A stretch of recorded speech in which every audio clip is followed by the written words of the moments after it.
আসসালামু আলাইকুম সুপ্রিয় ভিউয়ার্স। রাজনীতি নিয়ে কথা বলতে তেমন ভালো লাগে না, মন চায় না, কিন্তু সারা পৃথিবীর সার্বিক বাস্তবতাটা এমন হয়ে গিয়েছে যে রাজনীতিকে অস্বীকার করে বর্তমান পৃথিবীর কোনো কিছুই আর চলছে না। রাজনীতির প্রেক্ষাপট সেক্ষেত্রে দুরকম, একটা হচ্ছে জনবান্ধব, আর একটা হচ্ছে জনধ্বংস। পৃথিবীটাকে এখন দুটো ভাগে বিভক্ত করা যেতে পারে। একটা সম্প্রসারণবাদী যেই অপশক্তি, এবং এরাই এখন পৃথিবীর শাসন ব্যবস্থাটা নিয়ন্ত্রণ করছে, এবং শান্তি কামী মানুষের পক্ষে যেই একটা সার্বিক বিন্যাস বা ঐক্যবদ্ধতা থাকার প্রশ্ন ছিল, সেটি নেই। মানুষে মানুষের বিভাজন প্রত্যেকটি দেশে, প্রত্যেকটি সমাজে একেবারেই অঙ্গাঙ্গী ভাবে জড়িয়ে গিয়েছে। মানুষ মানবিক মূল্যবোধ হারিয়ে ফেলছে। পশুবৃত্তি মানুষকে চেপে ধরেছে ভয়ঙ্কর ভাবে।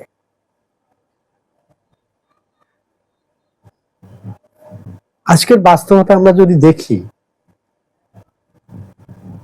আমেরিকার বিকল্প পৃথিবীতে কোনো দেশ নেই, কোনো সমাজ নেই, কোনো সংস্কৃতি নেই। America is the king of kings. সে সবার চেয়ে বড়। একটি ভয়ঙ্কর কর্তৃত্ববাদী শাসন ব্যবস্থা আমরা মনে করি খুদ আমেরিকাতেই এখন প্রচলিত রয়েছে, এবং সে শুধু আমেরিকাতেই স্থির থাকেনি, সারা পৃথিবীকে সে তার করায়ত্ত করে নিতে এই পর্যন্ত সমর্থ হয়েছে। এখন প্রশ্ন হচ্ছে আগামী দিনগুলো কি হতে যাচ্ছে।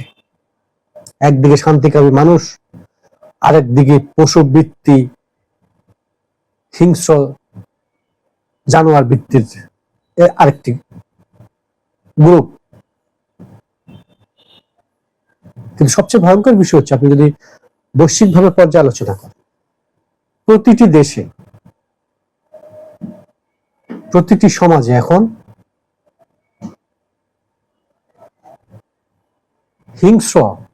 হিংস্র বা পশুবৃত্তি সমেত যেসব মানুষের অস্তিত্ব, এরাই এখন রাষ্ট্র, সমাজ, প্রত্যেকটা কিছুতে নিয়ন্ত্রণ করছে। মানবিক মানুষগুলো আস্তে আস্তে ক্ষীণ থেকে ক্ষীণতর হয়ে যাচ্ছে বলে মনে হচ্ছে। মানুষ সাহস হারিয়ে ফেলছে। কিন্তু আপনি যদি গভীরভাবে আবার দেখেন,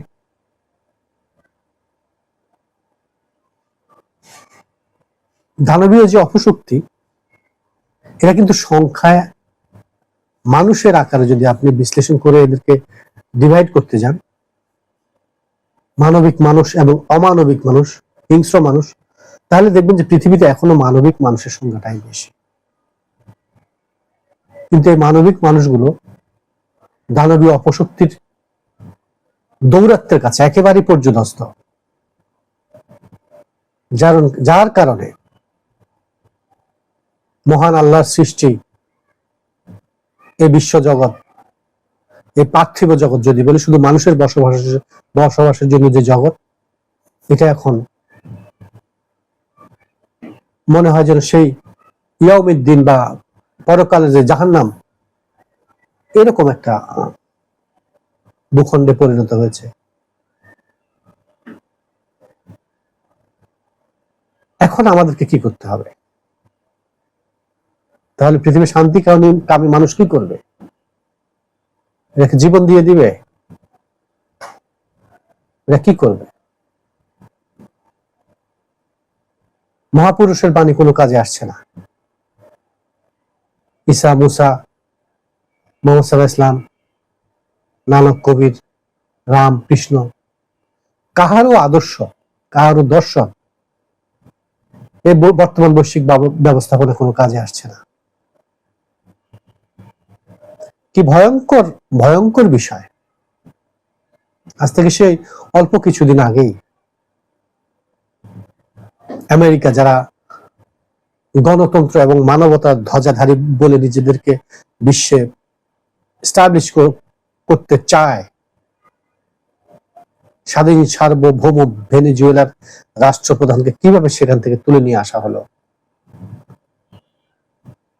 আমরা যদি আন্তর্জাতিক রাজনীতির যে মানদণ্ড বা জাতিসংঘের যে নির্দেশনা, নিরাপত্তা পরিষদের যে বিষয়গুলো রয়েছে, কোন দর্শন থেকে এটা তাদের পক্ষে করা সম্ভব হলো, আমেরিকার পক্ষে করা সম্ভব হলো? সার্বভৌম ইরানের রাষ্ট্রপ্রধানকে কিভাবে ক্ষেপণাস্ত্র আঘাতে তাৎক্ষণিক হত্যা করা হলো, তার অনেকগুলো অফিসিয়াল বা সেই সরকারের অনেক গুরুত্বপূর্ণ ব্যক্তিবর্গ সহকারে। আজকে প্রশ্ন এসছে যে মানুষের মধ্যে একটি বিষয় একদম সুস্পষ্ট, এক হচ্ছে মুসলিম সম্প্রদায়, আর হচ্ছে অন্যরা। একটি বিষয় পরিষ্কার লক্ষ্য করা যায়, আন্তর্জাতিক সমীকরণে যে প্রবলেমগুলো আসছে সেই ক্ষেত্রে আপনি যদি দেখেন, হিন্দু, বৌদ্ধ, খ্রিস্টান, ইহুদি, এরা একটা জোট, এবং এদের এই জোটটার মূল উদ্দেশ্য বা লক্ষণই হচ্ছে মুসলমানদের উপর কর্তৃত্ব করা, মুসলিম সম্প্রদায়ের উপর কর্তৃত্ববাদী শাসন ব্যবস্থা কায়েম করা, পৃথিবীর প্রত্যেকটা মুসলিম রাষ্ট্রে সমস্যাকে তৈরি করে তাদের পক্ষে শাসক শ্রেণীকে নিয়ে যাওয়া। এবং আপনারা দেখবেন ইসলামী দুনিয়ার শাসক শ্রেণীর সাথে জনগণের সম্পর্ক কোথাও সে অর্থে ভালো নেই। পৃথিবীর একটি দেশও সে অর্থে জনগণের সাথে শাসক শ্রেণীর সম্পর্ক ইসলামী দুনিয়াতে আপনি পজিটিভলি দেখাতে পারবেন না। ব্যতিক্রম দু চারটা অবশ্য আছে, কিন্তু এটা দিয়ে তো স্বাধীন সার্বভৌম 57টা মুসলিম রাষ্ট্রের চরিত্র প্রকাশ পায় না।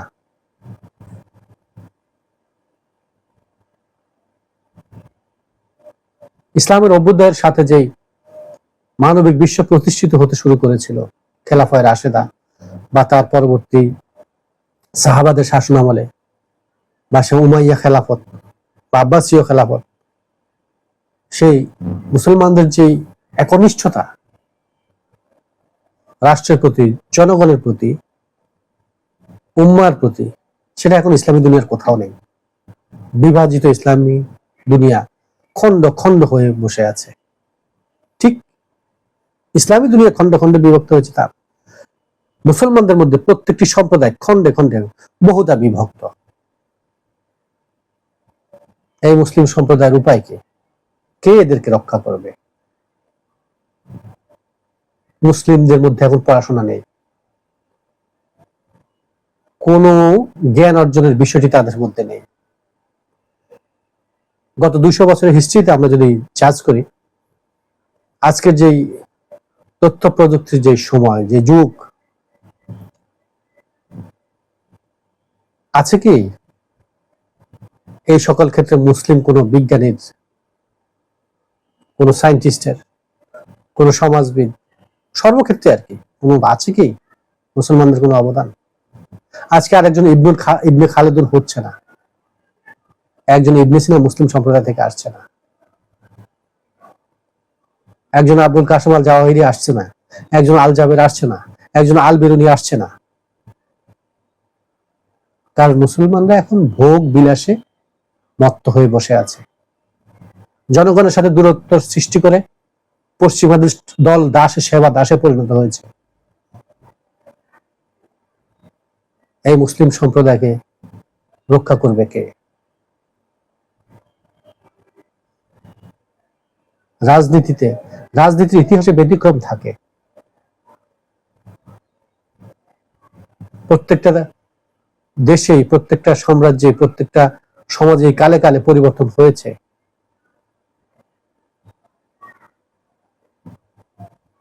আমরা আসলে খুব উৎকণ্ঠিত ইসলামী দুনিয়া কোন দিকে রওনা দিচ্ছে। আজকে পশ্চিমাদের স্পষ্ট ভাষণ যেটা, যে মুসলিম কোন দেশ ইসলামী দুনিয়াতে কোনো নিউক্লিয়ার ওয়েপন বা পারমাণবিক অস্ত্র থাকতে পারবে না। আপনারা কি বুঝতে পারেন প্রিয় দেশবাসী, প্রিয় ভিউয়ার্স, যে আমাদেরকে কিভাবে ডমিনেট করা হচ্ছে বৈশ্বিক ভাবে? আজকে জাতিসংঘ কোথায়? নিরাপত্তা পরিষদ কোথায়? প্রশ্ন একটি, পৃথিবী 200 কোটি মুসলমানের কাছে ওআইসি নামের একটা, মানে কি বলবো এটা, ওআইসি, ও আমি দেখছি এরকম। এই ওআইসি নামক কুড়ে ঘরটা ইসলামী দুনিয়া কি কল্যাণ করতে পারলো? ইসলাম আসছে সারা পৃথিবীতে মানবিক মূল্যবোধ, মানুষের অধিকারকে প্রতিষ্ঠিত করবার জন্য। সেই ইসলামের অনুসারে মুসলিমদের কি দুরবস্থা! প্রিয় ভিউয়ার্স, এর থেকে উত্তরণের পথ কি? বাংলাদেশের রাজনৈতিক বাস্তবতা অনেক ভয়ঙ্কর রূপ ধারণ করছে। জুলাই 36-এর যেই ভয়ঙ্কর মানবিক হত্যাকাণ্ড, যে হত্যাকাণ্ড হয়েছে, বিভীষিকাময় হত্যাকাণ্ড ঘটেছিল, তারপর আপনারা জানেন কি হয়েছিল, দেশ থেকে পতিত ফ্যাসিস্ট পালিয়ে যেতে হলো। কিন্তু আজকের বাস্তবতা কি হচ্ছে? আজকে জুলাই সনদকে অগ্রাহ্য করার চেষ্টা করা হচ্ছে। আজকে রাষ্ট্রীয় ভাবে আবার বিভাজনের রূপরেখা তৈরি করা হচ্ছে। আবারও ফ্যাসিস্টকে রাজনীতিতে অংশগ্রহণ করার সুযোগ দেওয়ার মতো পরিস্থিতি লক্ষ্য করা যাচ্ছে। কোনোটাই পজিটিভ না। আল্লাহ এই জাতিকে হেফাজত করুক, সারা পৃথিবীর সকল মুসলমান সম্প্রদায়কে হেফাজত করুক। মুসলমানদের মধ্যে এখন প্রচন্ড আত্মসমালোচনা হওয়া দরকার। যে আলেম 143টা সিট নিয়ে রাষ্ট্র পরিচালনা করে ফেলবেন, কি অবস্থা ওনার? জনগণকে উনি কেন নিজের করে নিতে পারলেন না? জনগণকে কেন নিজের করে নিতে পারলেন না? কথায় কথায় ফতোয়াবাজি। আল্লাহর রাস্তায় বেরিয়ে আসুন, এই দেশকে রক্ষা করুন, বাংলাদেশকে রক্ষা করুন, সারা পৃথিবীর সকল মুসলমান এক হোক।